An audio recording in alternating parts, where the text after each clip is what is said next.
what to do or like to do. Maybe ask him what, is he artistic? Is he a DIY person, or does he like woodwork? Um, He does what's the, yeah, I mean, he does do some drawings and stuff. does he? Yeah. Do you feel that maybe one day come in early, say take half a day off from work, and say, hey James, how about we go to the art gallery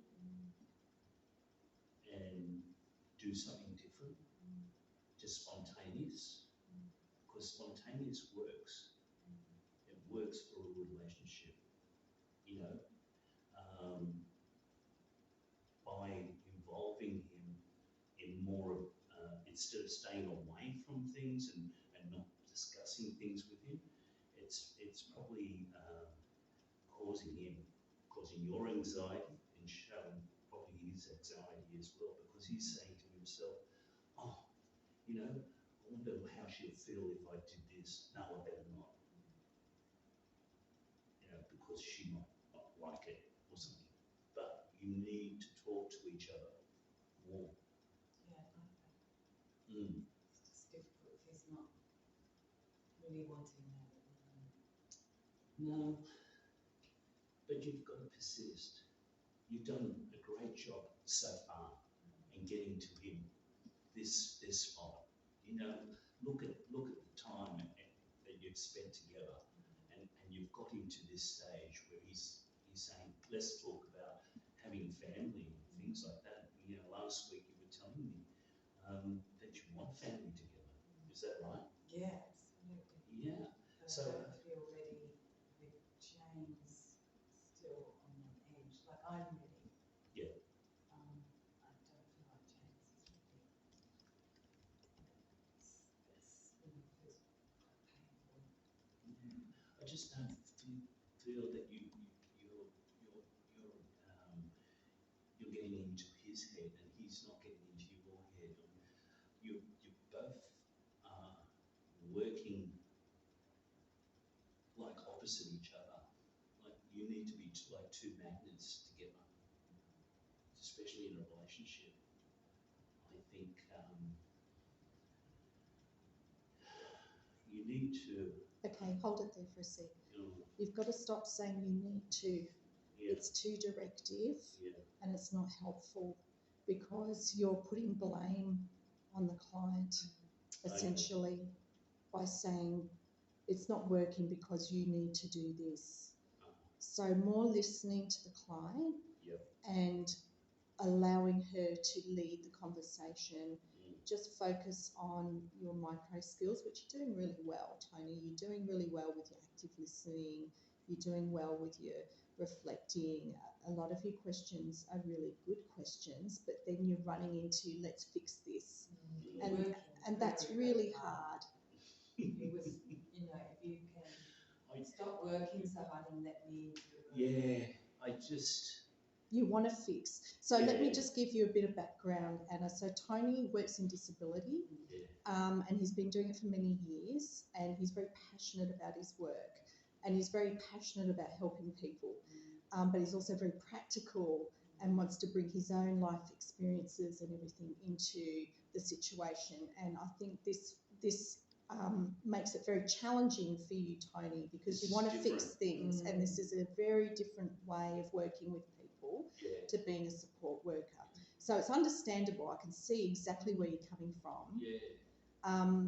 But just let's go through the next 5 minutes of conversation where I just want you to be directed by what Natalie is saying to you and not trying to fix it. Just exploring how she feels and validating how she feels. Okay, let's try that. Okay. So we've been very alone, I guess, in the relationship with James and our vision that we had together. I'm just trying to sort of work that out, and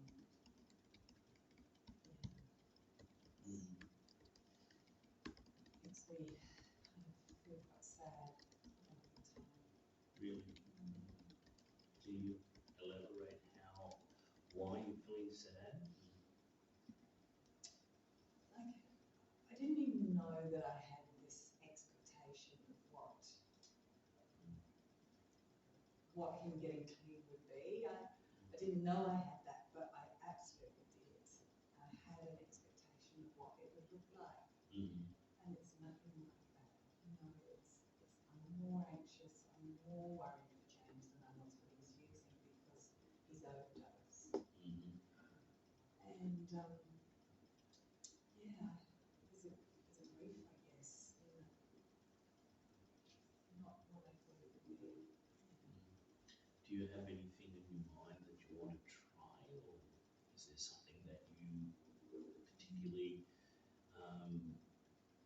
that you feel that the two of you can do together? I'd really like just to, even just take a walk with him. Mm. It's That's going to have to nice. be something really simple because his capacity is really limited at the moment. So yeah, I would like to just ask him. I'm scared he'll say no. Yeah, at least you ask him. Yeah. Mm. I would like to ask him. Yeah. Yeah. Is there anything else that makes something special that he would do, or is there anything that you'd like to do together other than just go for a walk?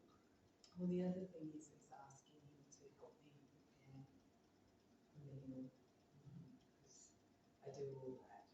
And I get the shopping. It's always work done. That's lovely. Yeah. Does he help you? You bring the shopping home. Does he help you put them away? Or? Not generally, no. So yeah, there's a lot I could ask. Yeah. And he probably would. Yeah. It's just not. I guess it's new, I'm trying to find my way in the relationship again. It's a long road. Yeah. Yeah, I was a bit naive. Thought that it would all be different straight away. But you're doing so well. You just need to know that there are people out there that really respect what you're doing. I think it's amazing what you're doing. I don't know in myself if I would be able to do it, but I think that's great. You've actually done a great job. You've got to keep on trying, keep going with it, and see how things go. I mean, don't give up.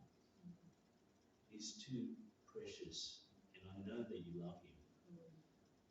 And by doing this, you're showing that you do love him in many ways. 5 minutes left. Huh? 5 minutes left now to wind up. So, what do you think you could do that for next week we could talk about? Try to find, as you said, you're going to try and get him to get more involved in cooking and stuff like that. Yeah. I'd like to hear that, you have done that, because then we could sort of work on that. Like small things, small steps, because small steps eventually get into big steps. Yeah, it's going to have to be small steps. Yeah. But Natalie, you're doing such a great job. I don't know, your task, you're brilliant. You're going to work, you're making the money to sort of survive, and then all you can show him that you're doing those things for him, he'll appreciate it in the end. He will. It'll come around, you'll see it, he will be so happy. So what are we going to do next week? What we'll talk about is your challenges for the week. So what sort of challenges do you think you'll do? Yeah, I'll definitely ask him to go for a walk, Mm-hmm. get a little bit more involved, and see if we can make them connected. I'd love to hear that. I'd love to hear that, that you're getting more, more together and that things are getting better. Let's try small steps first. And let's see how we go. So how do you feel today, after the session today? Yeah, I feel like I've got some things to do this week. Okay. We'll make it the same time next week. Yeah? It was lovely to see you. Okay. Just, we'll organise the, I'll put it in the diary for next week at the same time. Okay, it's lovely to see you. Okay, thanks guys. Well done. Okay, Tony, don't stress. It's okay. It's just different. I know it's different, and this has been a big challenge for you. I Yes. think this has probably been the biggest challenge for you in the whole course, hasn't it? Yeah, because you're coming from a really beautiful place. You're coming from a good place in your heart of really wanting to help somebody. It's just sometimes we're not allowed to give advice. No. We're not allowed to say you need to do Please, would you pick up the telephone? Please pick up your telephone. No. that. I declined it for you.